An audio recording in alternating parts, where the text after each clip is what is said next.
안녕하십니까. 북한 택리지 이동현입니다. 지난 시간에는 미수보 강원도 회안군에 대해서 알아봤습니다. 이번 시간에는 미수보 강원도 통천군을 소개해 드리겠습니다.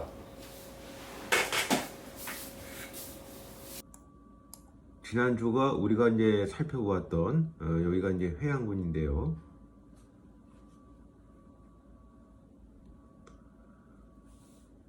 이 회안군에서 지금 통천군으로 넘어가는 고개가 이제 추지령이 여기가 하나 있었다고 했고요. 그 다음에 이제 이 통천군 같은 경우에는 이 태백산맥 줄기 이쪽 안쪽 해안가를 띄고 형성되어 있는 그런 마을이 되겠습니다.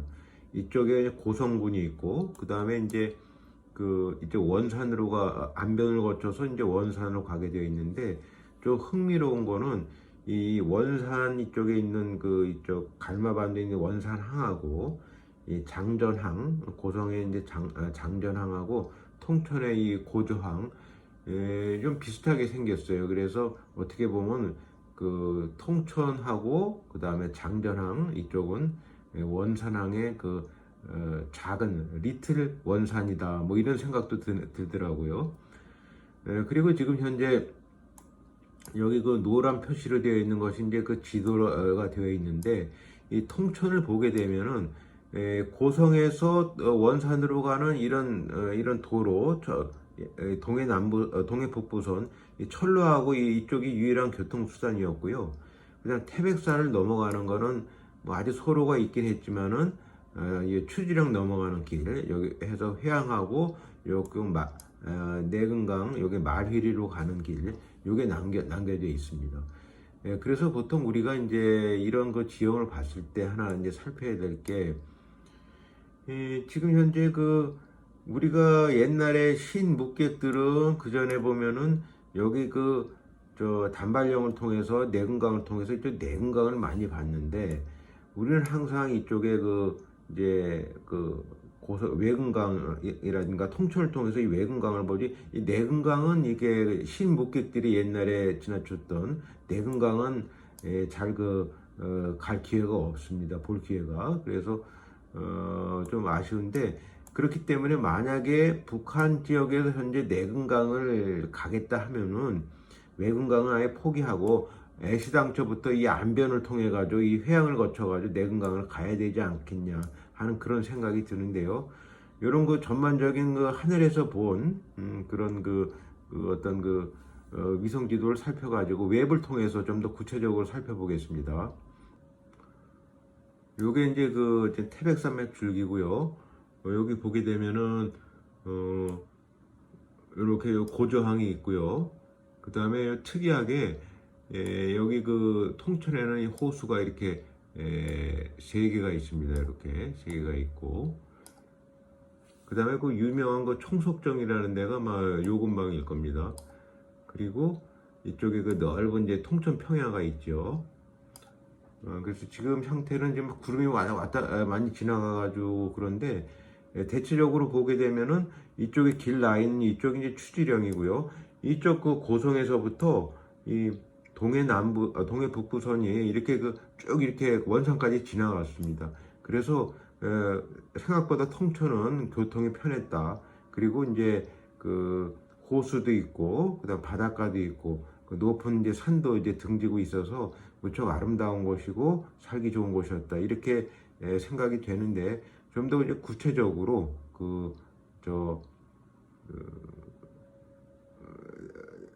지도를 통해서 한번 살펴보도록 하겠습니다. 여기는 이제 대동여지도인데요. 대동여지도를 보게 되면은 이제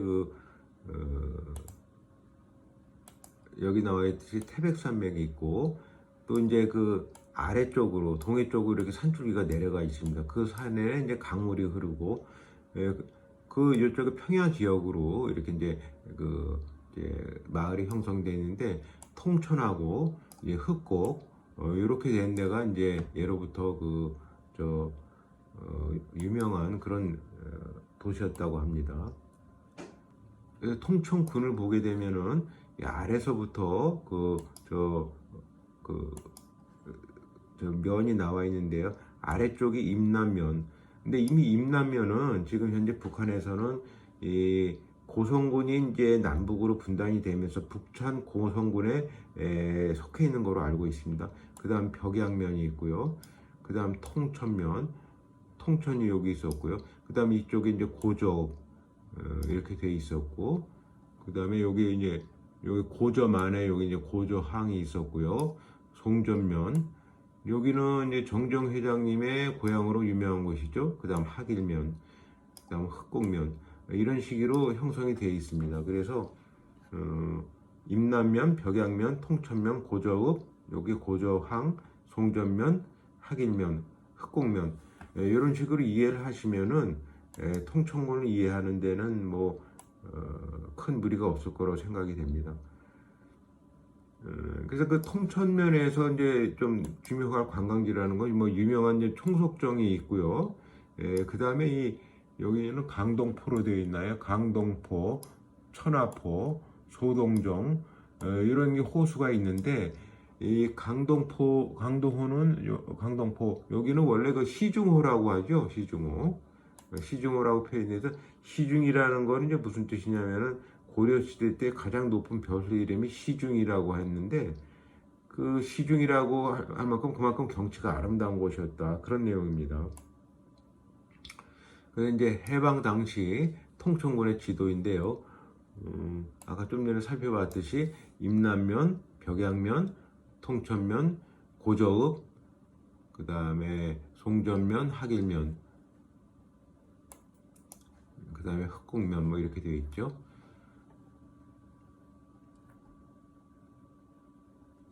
그래서 그 아까 그 대동여 지도로 봤듯이 이쪽 이게 태백산맥이 있는데 이 사이로 이제 그 계곡이 흐르면서 마을이 형성이 된 거죠. 근데 여기서 지금 우리가 이제 요거는 이제 현재 그 북한 지도인데요. 이 북한 지도를 보면 좀 특별한 게 여기 보게 되면 백두 대산줄기가 이렇게 있고, 그다음 뭐 천령 산줄기가 이렇게 나 있고, 그다음에 백두 대산줄기 그 아래에 태백 산줄기라고 이렇게 돼 있어요. 그래서 도대체 이게 무슨 말인가 이걸 좀 알아봤는데요. 이 북한에서는 1996년에 한반도의 산맥 체계를 다시 만들었어요. 백두대 산줄기라고 만들어가지고 그게 뭐가 달라졌냐면은 그 전까지는 북한 지도에 뭐 태백산맥이라는 말이 있었는데 그때부터 백두대 산줄기라는 말이 나오더라고요. 그래서 그 전에 우리가 이제 배웠을 때는 낭림산맥이 여기 있었고 그 다음에 이렇게 내려가 있는데 하여튼 이제 백두산맥 96년부터 백두대 산줄기 체계를 만들면서 백두산의 그 장군봉에서부터 마천령 산맥, 그 다음에 부전령, 북대봉, 마식령, 태백, 소백, 지리산줄기 이런 식으로 그 산줄기를 구성해 가지고 지금 보면은 이런 식으로 이렇게 해서 지리산에서 구대봉까지 이렇게 산줄기를 만들었어요. 그래서 이쪽에서는 불인정 산맥, 인정하지 않는 산맥은 이 태백산 밑으로 나가 있는 이쪽하고 광주 산맥하고 이쪽 강남 산맥 뭐 이런 쪽은 인정하지 않고 낭림 산맥은 이제 격가지로 본 거죠. 이쪽이 이거 우리 체계하고 좀 다릅니다. 그래서 아까 사진에 봤듯이 여기서 봤듯이 이게 백두대 산줄기에다가 그다음 뭐 태백 천령 산줄기, 태백 산줄기 하는 거는 이런 그런 인식 체계에서 나온 지도입니다. 그래서 그런 산줄기 내용에 작은 산줄기 이런 내용에 생소한 산줄기가 많은데 그것을 먼저 이해를 해야만이 이해하기가 쉽다 그런 말씀을 드릴 수 있고요. 그다음에 여기가 이제 철로가 이렇게 나와 있는데 이 철로가 좀 의미가 있습니다. 금강산 청년선이라고 이렇게 되어 있는데요. 그러니까 이 선이 원래부터는 그 동해북부선 해서 그 일제시대 때부터 이 철로가 다녔다고 합니다. 그러니까 이 정도가 아니라 이쪽 뭐 남양, 양양 뭐 이런 쪽에서 이렇게 올라가는 이 선이었고, 그 다음에 북한에서도 이쪽에 북쪽에서 내려오는 것이 다 원산에 결집을 해가지고 이 저 평양으로 갔다 평양하고 저 서울로 갖는 그런 중심지였기 때문에 이 통천 같은 경우도 그때 당시 지금도 마찬가지지만 이 철로를 통해 가지고 원산에 물산이 집산했다고 합니다. 그리고 금강산 댐에서 이쪽에 통천으로 넘어가는 이쪽에 저수지가 있는데요. 통천으로 넘어가는 이 금강산 발전소가 있고 또 이쪽에 물길이 이렇게 길게 나 있는 모양이에요. 그래서 여기 이제 안변 발전소라고 이렇게 됐는데 요 구글 지도상에는 이렇게 자세하게 확인하기 어렵는데 하여튼 이 동쪽 쪽으로 이쪽 북한 강화가 역류해서 동쪽으로 이 수력 발전소가 이렇게 만들어져 있다. 그거는 참고하실 필요가 있을 것 같습니다. 자, 요게 이제 일제시대 때 고조항 전경이고요. 여기가 이제 정말 여기는 이제 총석정이 되겠습니다. 그래서 정철의 관동별곡을 보게 되면은 행로가 서울에서 여주를 거쳐서 원주에서 춘천에 가지고 철원에서 회안까지 갔다가 금강산으로 가서 총석정으로 갔다가 다시 이제 고성을 통해 가지고 이렇게 남하하는 그런 루트로 되어 있다고 합니다. 요거는 1989년에 정주영 회장께서 북한에 갔다 방문하고 나오는 그런 기념사진이 되겠고요. 지금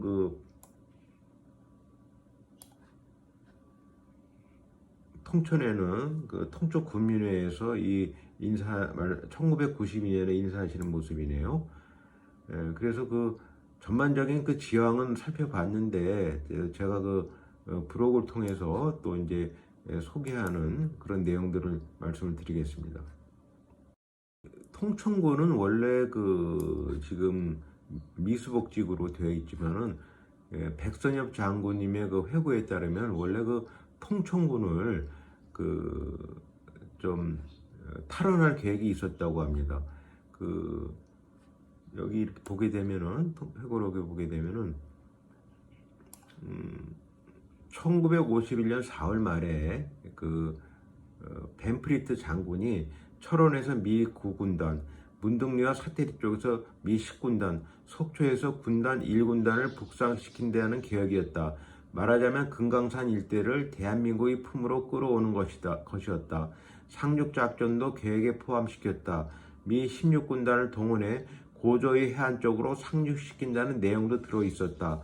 벤프리트의 구상대로 실천했다면 당시의 전력 상황으로 볼 때 성공은 거의 확실했다. 그러나 이 작전은 숲으로 돌아갔다. 명령이 내려진 지 10일 뒤였다. 따지고 보면 전선의 고착화를 서두르고 있던 워싱턴의 입맛에 강력한 충돌이 불가피한 금강산 점령 계획이 맞을 리가 없었다. 이렇게 해서 아쉽게도 그 당시 전세를 봤을 때는 우리가 통천까지 갈 수도 있었지만은 여러 가지 정치적 역학관계에 따라서 통천군을 수복하지 못했다는 그런 아쉬운 내용이 있고요. 그 다음에 통천군의 원로님들께서 소개하신 일제 때도 입안 먹던 금강산의 고장 통천군 이런 신문 기사를 소개하겠습니다. 통천군은 쌀 생산이 많아서 정미 공장이 발달했고 어업도 발달돼 일제 강점기 당시 고저읍에 제빙 공장이 있었다고 한다. 주요 명승지로는 총석정, 송전해수욕장, 백정봉, 금랑군, 황용산, 시중대, 동정호 등이 알려져 있다. 통천군은 동해안의 지역에 속해 있죠. 금강산이 가까웠고 태백산 줄기가 이어져 기후가 참 좋았어요. 특히 물이 굉장히 좋았습니다. 오문희님 전에 미수복 강원도 분여회장이셨죠. 그분이고요. 통천군의 고조라는 곳, 해금강 일부에 총석정이라는 곳이 있어요. 그곳에 당시 국민학교들이 모여 있었는데 많은 학생이 다녔습니다. 매일 30리를 걸어 학교에 갔다. 새벽에 집을 나섰고 집에 돌아오면 어느새 저녁이었다. 살던 집에서 바닷가까지 1km가 조금 넘었지만 친구들과 함께 자주 해변을 찾았는데 봄이면 길가에 흐드러진 해당화를 아직까지 잊지 못하고 있다. 다음 또 임동호 전 통천구민회장님께서는 그 임남면 외염성리에서 11km 떨어진 곳에서 살았다고 하시는데요. 태백산에서 맑은 물이 내려오는 깨끗한 동네로 기억을 하셨습니다. 통천군에서 통천면이 가장 컸지만 총석정이 있는 고저읍이 읍지역이었다며 고향 자랑을 함께했다. 임 회장은 총석정은 관동 8경의 하나로 경릉 강포대에 이어 두 번째 명물이라며 육각형의 돌기둥이 있어 아마 통일이 되면 가장 유명한 명물이 될 것이라고 말씀하셨어요. 그 다음에 그 통천군의 주요 생산물이 쌀이라는 점이 눈여겨볼 만한 대목인데, 북강원도의 지세를 살펴보면 평야가 많다. 일제 강점기 어렵기 시대에도 유일하게 이밥을 먹는 지역으로 알려졌다고 합니다. 그 다음에 또 그 통천군의 쌀 자랑은 이기호 전 통천군민회장님한테도 이어지는데요. 강원도 3대 곡창으로 지금 철원과 강릉보다도 한 수 위로 꼽혔다고 합니다. 통천쌀이. 내 고향 흑곡면은 당시 강원도 최북단의 명소로 동정호와 시중호가 있다. 동정호는 바다와 육지가 만나는 영랑호처럼 석호군이다. 동해 북부선 철도가 당시 원산을 기점으로 양양까지 운행됐는데 철도가 해안선을 따라 내려가면 우리나라 최고의 경치였다라고 합니다. 통천군 7개 읍면 중 고저읍은 일제 때부터 물고기가 많이 잡히는 곳으로 유명했다. 항구가 매우 컸고 어업조합이 있었는데 정어리가 많이 잡혀 정어리 기름 빼는 공장이 있었을 정도라고 합니다. 그리고 당시 금강산댐 발전소가 있었다는 사실을 올해 90세의 조성고 씨로부터 들을 수 있었다. 군인으로 전국을 다 다녀봤지만 고향 통천만한 곳이 없었다. 고저에 석탄 광산이 있었고 석탄 발전소와 항구도 있었다. 당시 원산에도 항구가 있었지만 대부분 통천 앞바다로 와서 고기를 잡아갔다. 그만큼 해산물이 풍부했다. 통천면에서 고저읍을 거쳐 하길면까지 들판이 길게 늘어져 있지. 또 아주 비옥했어. 이런 말씀을 회고를 살펴보면은 통천은 산과 호수, 그 다음에 평야, 그 다음에 바다가 어우러진 아주 아름다운 곳이고 살기 좋은 곳이었다는 것을 알 수 있습니다. 그 브로그에서 제가 기록해둔 통천군의 그 관련된 사항을 보면 그 북한군의 그 원로급 아나운서 리춘예 씨가 강원도 통천군 출신이라고 합니다. 그리고 또 속초에는 통천군 순국동지 충원비가 있는데요. 여기에 1년에 한 번씩 그 통천군민회에서 망향제를 열고 있습니다. 그래서 이 통천군민회가 아주 활발하게 활동을 하는 곳이니까요. 혹시 관심이 있으신 분은 이북도민 그 구기동에 있는 통일회관 쪽으로 미수보 강원도 사무소로 연락하시면은 회원 가입이 되실 겁니다. 그 다음에 얼마 전에 겸재화첩 한국 고미술 경매 최고가 경신할까라는 기사가 있었는데요. 여기에 바로 진경환수화 겸재의 진경환수화가 이렇게 있는데요. 여기에도 그 총속정이 있는 것을 알 수가 있습니다. 최근에 통천군 시중호 해수욕장 모습인데요. 요거 현재 이런 모습으로 지금 시중호 관광지가 이렇게 돼 있다고 합니다. 정주영 회장 님의 그 동생 여동생 정희영 여사는 2015년에 돌아가셨는데 이분도 역시 이제 그 통천군 출신이겠죠. 2019년 현재 통천군 시가지 모습입니다. 한라그룹 정인영 회장님도 통천군 출신이겠죠. 이분의 그 회고록에 보면은 그 금강산을 여행했던 길 떠나는 법을 가르쳐준 금강산에서 금강산 그 여행을 했던 그 기록이 나와 있는데 시간이 나시면 한번 읽어보십시오. 통천군 출신의 그 수필가의 원로 수필가이셨던 전숙희님이 또 통천군 출신이었고요. 페루바고의 히딩크 박만복 감독님도 역시 그 통천군 출신이었습니다. 대농그룹의 박영학 회장님 통천군 임남면 출신이었고요. 어윤배 전 숭실대 총장님도 통천군 임남면 출신이었습니다. 통천군 송전면 출신 그 변중석 여사님, 정정 회장님의 부인이신 분도 역시 송전면 출신이고요. 두 아들을 통천군 금강산 발전소 건설 현장에 잃고 탈북한 하종옥님의 체험담도 제가 기록을 해놨습니다. 미수복 강원도 중앙분여회 그 오문희 고문님이 돌아가셨는데요. 이분이 원래 이제 그 미수복 강원도 중앙분여회 창시하신 그런 분이시죠. 그 모랑 그 아름다운 자태여라는 그런 책도 내주신 분입니다.